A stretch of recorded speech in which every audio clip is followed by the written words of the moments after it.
എറണാകുളത്ത് സദാചാരാക്രമണം ഒന്ന് പരാതി. പെൺസുഹൃത്തിനെ ഹോസ്റ്റലിലാക്കാനെത്തിയ യുവാവിനെ ആൾക്കൂട്ടം ക്രൂരമായി മർദ്ദിച്ചുവെന്നാണ് പരാതി. അഞ്ചുമന ക്ഷേത്രത്തിനടുത്താണ് സംഭവം ഉണ്ടായത്. സദാചാര ഗുണ്ടായസിനെതിരെ പോലീസ് ഒന്നും ചെയ്തില്ലെന്ന് പരാതിക്കാരനായ യുവാവ് പറയുന്നു. മാനസികമായിട്ട് താങ്കൾക്കും താങ്കളുടെ പങ്കാളിക്കും ഇതൊരു വലിയൊരു ട്രോമയായി മാറിയിട്ടുണ്ടോ?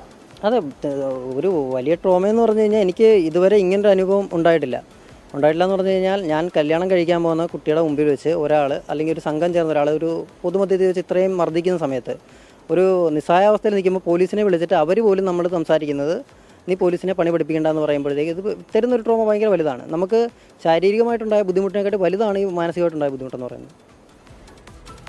അമൽ സുരേന്ദ്രനാണ് വാർത്തയുടെ വിവരങ്ങൾ വെച്ചിരുന്നത്. അമൽ, അതിൻ്റെ ദൃശ്യങ്ങൾ കാണുന്നുണ്ട്. ആരണ്ടൊക്കെ ചേർന്ന് ആ പാവത്തിന് ഇടിക്കുന്നുമുണ്ട്. എനിക്കൊന്ന് ആ ഹോസ്റ്റലിലെ ആരോ ആണ് ഈ ചിത്രം പകർത്തിയ ആ പെൺകുട്ടികൾക്കെതിരെയും ഭീഷണി ഉണ്ടായെന്നൊക്കെ പറയുന്നു. ആരാണ് ആ സദാചാര ഗുണ്ടകൾ, ദുരാചാര ഗുണ്ടകൾ? അമൽ, ഹാഷ്മി, ഈ ഒരു കാര്യത്തിൽ നമ്മൾ ഗൗരവമായി കാണേണ്ടത് ഇത്തരത്തിൽ സദാചാരം എന്നൊരു വാക്കിന്റെ തന്നെ നിയമസാധുത അല്ലെങ്കിൽ ഇത്തരത്തിലുള്ള കാര്യങ്ങൾ ചെയ്യുമ്പോഴുള്ള വാർത്തകൾ ഒരു ഇടവേളയ്ക്ക് ശേഷം വ്യാപകമായി വന്നു തുടങ്ങിയാണ്. അതിൽ പോലീസ് പോലും നിഷ്ക്രിയമായി നിൽക്കുന്നു എന്നതാണ് ഇതിലെ ഏറ്റവും ഗൗരവമായ കാര്യം. ഏതായാലും വള്ളുവേലി ലൈനിൽ, അതായത് അഞ്ചുമന ക്ഷേത്രത്തിനടുത്തുള്ള വള്ളുവേലി ലൈനിലുള്ള ഒരു റെസിഡൻഷ്യൽ ഏരിയയിൽ വെച്ചാണ് ഈ ഒരു സംഭവം നടക്കുന്നത്. അവിടെ ലേഡീസ് ഹോസ്റ്റലുകൾ പ്രവർത്തിക്കുന്നുണ്ട്. അപ്പോൾ ഈ ലേഡീസ് ഹോസ്റ്റലുകളുടെ ഭാഗമായിട്ട് അവിടെ ആ കുട്ടികളെ കൊണ്ടുവിടാൻ പലരും വരാറുണ്ട്. അപ്പോൾ ഇവർ പെട്ടെന്ന് തന്നെ പോകണം എന്നൊരു നിയമം അവിടെ ഉണ്ട് എന്നാണ് ഈ പ്രദേശവാസികൾ പറയുന്നത്. പക്ഷേ ഇദ്ദേഹത്തെ കയ്യേറ്റം ചെയ്യുകയും മർദ്ദിക്കുകയും ആൾക്കൂട്ടം ചേർന്ന് മർദ്ദിക്കുകയും ചെയ്തതാണ് പ്രശ്നത്തിന്റെ ഗൗരവം വർദ്ധിപ്പിച്ചത്. ഏതായാലും ഇത്തരത്തിലൊരു സംഭവം ഉണ്ടാകുമ്പോൾ അവർക്ക് പോലീസിനെ അറിയിക്കാമായിരുന്നു, അല്ലെങ്കിൽ ഇത്തരത്തിലൊരു കാര്യം ഉണ്ടാകുമ്പോൾ അവരോട് വാർണിംഗ് കൊടുക്കാമായിരുന്നു. പക്ഷേ അങ്ങനെയല്ല പ്രദേശവാസികൾ ചെയ്തത്. ഇയാളെ മർദ്ദിക്കുകയായിരുന്നു. പ്രത്യേകിച്ചും കോർപ്പറേഷൻ വഴിയിലാണ് ഇദ്ദേഹം നിന്നത്. പക്ഷേ അത് ചോദ്യം ചെയ്തതിന്റെ പേരിൽ ഇയാളെ ക്രൂരമായി മർദ്ദിക്കുകയും പോലീസിനെ ഇയാൾ തന്നെ വിളിക്കുകയായിരുന്നു. അതായത് ഈ മർദ്ദനമേറ്റ കൊല്ലം സ്വദേശിയായ കൊച്ചിയിൽ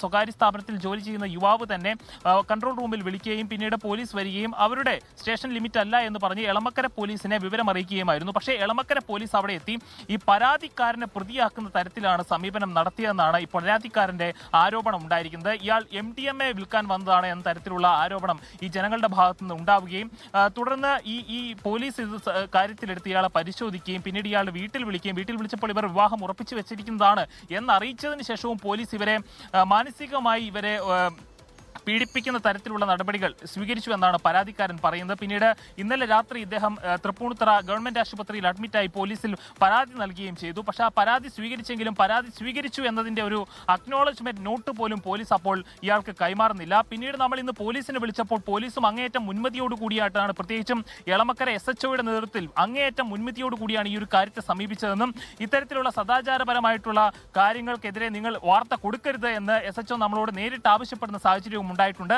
പക്ഷേ എളമക്കര സ്റ്റേഷന്റെ ലിമിറ്റിൽ തന്നെ പലയിടത്തും ഇത്തരത്തിലുള്ള അനാശാസ്യ കേന്ദ്രങ്ങൾ പ്രവർത്തിക്കുന്നുണ്ട്, സംഘടിതമായി പ്രവർത്തിക്കുന്നുണ്ട്. പക്ഷെ അതിനൊരിക്കലും നടപടിയെടുക്കാത്ത ഈ പോലീസാണ് ഇത്തരത്തിൽ വഴിയിൽ സ്വന്തം സുഹൃത്തിനെ 8:30 കൊണ്ടുവിടാൻ പോയ ഈ ഒരു സുഹൃത്തിനെതിരെ നടപടി സ്വീകരിച്ചത്. പോലീസിന്റെ ഭാഗത്തുനിന്ന് വ്യാജമായിട്ടുള്ള ആരോപണങ്ങളും ഇയാൾക്കെതിരെ ഉയരുന്നുണ്ട്. ഇയാൾ 12 മണിക്കാണ് ഈ സംഭവം നടന്നതെന്നാണ് പോലീസ് പറയുന്നത്. പക്ഷെ അങ്ങനെയല്ല, രാത്രി 8:30 ഈ സംഭവം നടന്നത്.